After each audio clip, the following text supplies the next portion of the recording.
বাণিজ্য, বিনিয়োগ ও প্রযুক্তি বিনিময়ের মাধ্যমে বাংলাদেশের উন্নয়ন লক্ষ্য অর্জনে সহযোগিতা করে যুক্তরাষ্ট্র। তাই বাংলাদেশে দীর্ঘমেয়াদী অংশীদার হতে পারে বলে জানিয়েছেন প্রধানমন্ত্রী শেখ হাসিনা। সকালে গণভবনে ইউএস বিজনেস কাউন্সিলের প্রতিনিধি দলের সাথে বৈঠকে একথা জানিয়ে বিনিয়োগের আহ্বান জানান তিনি। প্রধানমন্ত্রী বলেন, বাংলাদেশের সহজ বিনিয়োগ পলিসি আছে। বিনিয়োগ পরিবেশ উন্নয়নে সরকার সর্বোচ্চ গুরুত্ব দিয়েছে। যোগাযোগ ব্যবস্থা উন্নয়নে প্রতিবেশী দেশগুলো বাংলাদেশকে আদর্শ বিনিয়োগের ক্ষেত্র হিসেবে বিবেচনা করে মন্তব্য করে প্রধানমন্ত্রী বলেন, শুধু আঞ্চলিক নয়, যুক্তরাষ্ট্রসহ বৈশ্বিক বাণিজ্যিক ও অর্থনৈতিক সম্পর্ক উন্নয়নে কাজ করছে সরকার।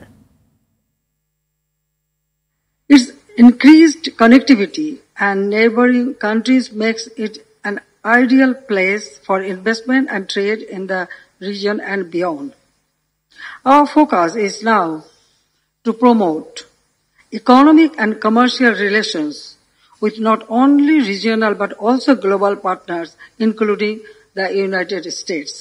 The United States would become our long-term partner in achieving our development goals through trade, investment, and technology transfer, and by creating a smooth and predictable supply chain for mutual benefit.